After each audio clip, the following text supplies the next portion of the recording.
go. The purpose of this video is to inform you of the new features of Papercut, which is on your Toshiba copiers.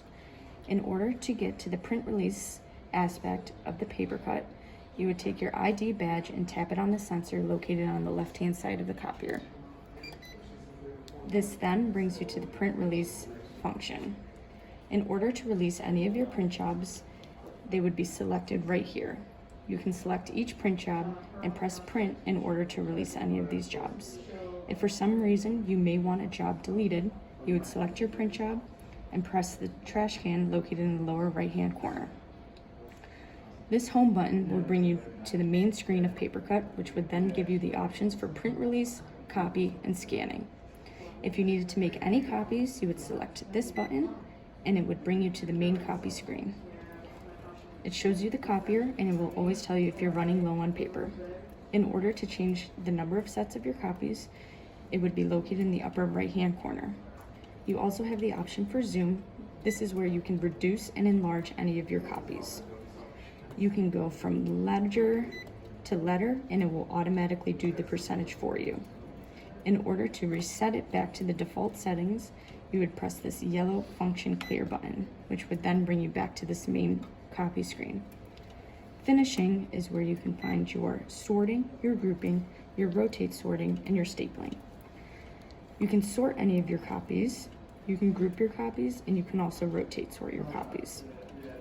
This also gives you the option for stapling. It shows you exactly where the staple will go on your copy.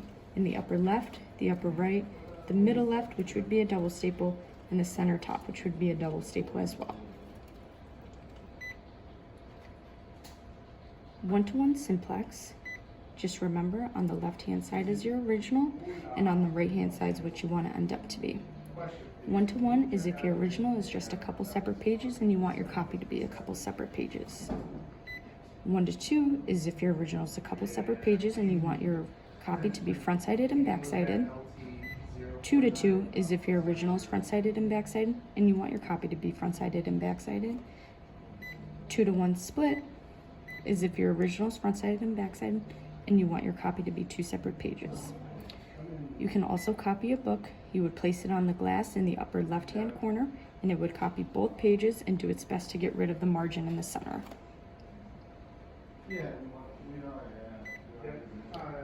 Text/photo is if you were ever copying a photo or a logo and you want the resolution to look a little more crisp and clear, you would select photo.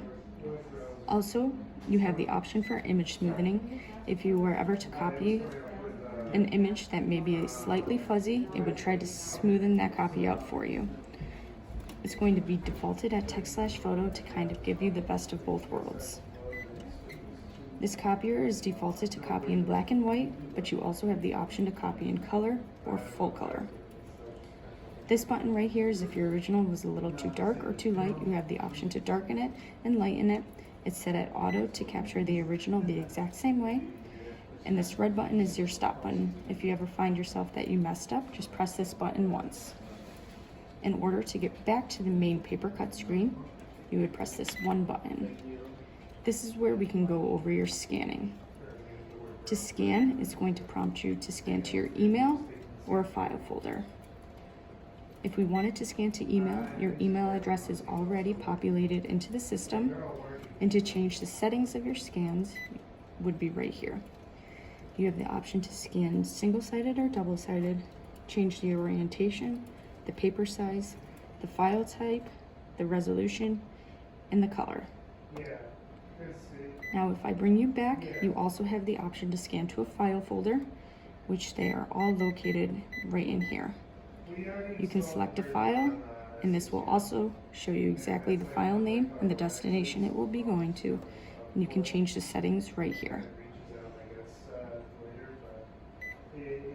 To go back to that main Papercut screen again, you would press this one, and it brings you right home.